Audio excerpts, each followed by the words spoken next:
अब आगे हम बात करेंगे रिटायरमेंट प्लानिंग। इंडिया में बहुत कम लोगों के पास रिटायरमेंट प्लानिंग है। राइट। इधर जो गवर्नमेंट एम्प्लॉई है वहां भी अब खत्म हो गया है पेंशन, सेना के अंदर है, और जो बाकी पेंशन है सेल्फ कंट्रीब्यूटरी स्कीम के अंदर है, और वो भी बहुत कम है जी। और जब आप रिटायरमेंट एज में जाते हैं तो आप अपने बच्चों के ऊपर निर्भर न रहें, आप इंडिपेंडेंट लाइफ जिए, उसके लिए रिटायरमेंट प्लानिंग की जरूरत जरूर है। और ये मेरा फेवरेट टॉपिक भी है, कई बार मैं भी फाइनेंस पे बात करता हूँ, रियल एस्टेट पे बात करता हूँ, तो रिटायरमेंट प्लानिंग बहुत जरूरी है। आप इसको कहाँ तक अपने फाइनेंशियल प्लानिंग में इसको तरजीह देते हैं? सर, मैं जब भी किसी क्लाइंट से मिलता हूँ ना, तो मैं उसको ये बोलता हूँ कि सबसे पहले आपके पास टर्म इंश्योरेंस होना चाहिए, हेल्थ इंश्योरेंस होना चाहिए, उसके बाद आपका जो इन्वेस्टमेंट में सबसे पहला इन्वेस्टमेंट होना चाहिए वो आपकी रिटायरमेंट के लिए होना चाहिए। यस, क्योंकि सर देखो, हमने वो मूवी देखी थी, सबने देखी है बागबान। तो वो जो बुढ़ापे का टाइम है ना सर, उस समय बच्चों से पैसे मांगना ना बहुत डिफिकल्ट है।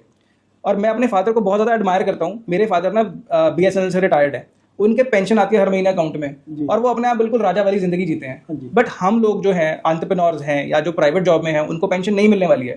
और वो जब अपनी छोटी छोटी रिक्वायरमेंट के लिए किसी से अगर पैसा मांगेंगे ना सर, वो इंटीग्रिटी बड़ी कॉम्प्रोमाइज हो जाती है। हम बोलते हैं बुढ़ापा गोल्डन एज है हमारी, गोल्डन एरा है हमारी लाइफ का। शायद जिस तरह का लाइफ स्टाइल जी रहा है बहुत कम लोग पहुंच पाएंगे, लेकिन जब पहुंचेंगे, अगर वो भी किसी की मर्जी पे जिएंगे, तो क्या फायदा सर ऐसी लाइफ का। तो इसीलिए sir retirement planning utmost important है, बहुत क्रूशियल है, और रिटायरमेंट प्लानिंग करना बहुत आसान भी है। बहुत छोटे छोटे बेबी स्टेप्स के साथ हम अपनी रिटायरमेंट प्लानिंग कर सकते हैं, और it can create wonders for us.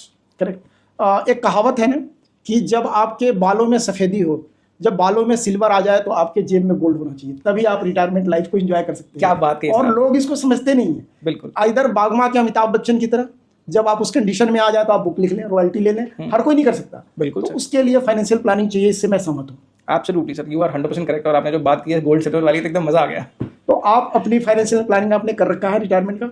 Sir, मेरा ना अपना स्टार्टअप करने का सबसे बड़ा रीजन यही था कि मेरी अपनी फाइनेंशियल प्लानिंग शॉर्ट हो गई थी। करेक्ट। जब मैंने अपनी जॉब छोड़ी, that point in time I was so well financially equipped कि अगर मेरे को कल से सैलरी नहीं आएगी तो मुझे मेरी ग्रोसरी कैसे आने वाली, घर में कोई स्ट्रेस नहीं था। तो उस फाइनेंशियल प्लानिंग की वजह से ही मैंने अपने बच्चों की एजुकेशन सॉर्ट की, मैंने अपनी रिटायरमेंट सॉर्ट की। उसके बाद ये मैंने डिसीजन लिया कि now I can empower individuals, because मेरी एडवाइस जो अब क्लाइंट्स के पास जाएगी, जो मैं क्लाइंट्स को आज वैल्यू ऐड दूंगा, वो अनबाइस्ड होगी। क्योंकि जब तक आपका मॉनिटरी एस्पेक्ट आपके दिमाग में टिक टिक करता है ना, तो आपको हमेशा लगता है कि यार ये शायद अपने सेल्फ इंटरेस्ट की तरफ जा रहा है बंदा। लेकिन जब आपको पता है वो बैकिंग है, आपको फाइनेंशियल्स की तरफ नहीं सोचना है, आपको एक राइट वैल्यू देने के लिए सोचना है, तो इससे बेटर मेरे को नहीं लगता कि सेटिस्फैक्शन किसी और काम में मुझे मिलता है। आप इतना अर्ली एज में, आई थिंक 36-37 एज होगा। Yes sir. और आपने इतनी अच्छी प्लानिंग की हुई है, आपको देख के बहुत सारे यंगस्टर मोटिवेट होंगे। और मेरा आने वाला जो खास सब्जेक्ट है रियल एस्टेट पे भी चर्चा करेंगे, लेकिन सबसे पहले हम फाइनेंशियल प्लानिंग के अदर पार्ट्स में आ जाए। रिटायरमेंट प्लानिंग के बाद अगला स्टेप क्या होना चाहिए?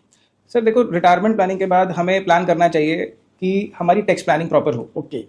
क्योंकि हमने इन्वेस्टमेंट्स कर ली। हाँ जी। इन्वेस्टमेंट्स करने के बाद हमने अपना रिस्क मैनेज कर लिया। रिटायरमेंट हमने अपनी प्लान कर ली। तो अब इंपॉर्टेंट आते हैं टैक्सेस, कि अब हम अपने टैक्सेस को स्मार्टली मैनेज करें।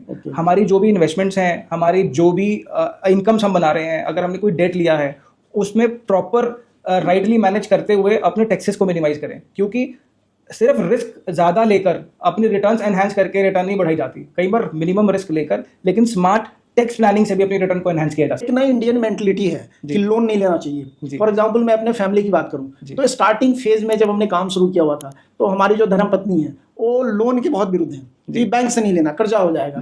हमारे पेरेंटल साइड से भी एक जो संस्कार मिला है, शिक्षा मिली है, और लोन के विरुद्ध थे। बिना लोन के ग्रोथ कैसे होगी, और लोन लेना चाहिए कि नहीं लेना चाहिए, फाइनेंशियल प्लानिंग के पार्ट में इसका क्या रोल है? सर, मैं पर्सनली लोन्स को बहुत एडमायर करता हूँ। मैंने आपको बताया कि मैंने अपनी फाइनेंशियल प्लानिंग की, मैं फाइनेंशियली फ्री हूँ, बट मेरा अपना होम लोन आज तक चल रहा है सर। सर, आप एक चीज़ समझो, हम जिस तरीके से इक्विटीज़ में अपना पैसा मैनेज करते हैं या किसी और एसेट क्लास की हम बात करते हैं, हमारा टारगेट रिटर्न होता है यूजुअली कि हम 14-15% का पर एनम पोर्टफोलियो पर रिटर्न जनरेट करें। अगर हम डेट लेंगे तो 7 या 8% बैंक को वापस करना है। तो अगर हम बैंक से पैसा लेकर रखें, ग्रेजुअली उसको डिसिप्लिन तरीके से पे ऑफ करते रहें, तो हम एक्स्ट्रा रिटर्न डेफिनेटली बनाएंगे ना सर। मैं आपको ना एक छोटे से एग्जांपल से बताता हूँ, बड़ा पॉपुलर एग्जांपल है, इंटरनेट पे बड़ा ज़्यादा ट्रेंड भी करता रहा है पहले भी। अगर देखो, किसी ने 50 लाख रुपए का आज रियल एस्टेट बाई किया, अब उसके पास 2 ऑप्शन है, 50 लाख रुपए के अगेंस्ट वो 50 लाख रुपए का लोन ले ले, या 50 लाख रुपए अपनी इन्वेस्टमेंट में से निकाल के दे दे, है ना। यूजुअली हम देखते हैं कि एवरेज सैलरी हमारे यहाँ ट्राई सिटी वाले एरिया में यूजुअली 10 लाख रुपए के आसपास का सीटीसी मिलता है। हाँ जी। तो उस केस में उसकी जो सैलरी के अगेंस्ट उसको 40-50 हज़ार की ईएमआई देने की एलिजिबिलिटी बनती है। हाँ जी। ठीक है सर। तो 40,000 रुपए की ईएमआई बनेगी उसकी 50 लाख रुपीज के लोन के अगेंस्ट। जी। तो अगर वो 25 साल की ईएमआई को देगा 50 लाख रुपए के लोन के अगेंस्ट, तो यूजुअली वो 1.25 करोड़ रुपए के आसपास बैंक को टोटल रीपे करेगा।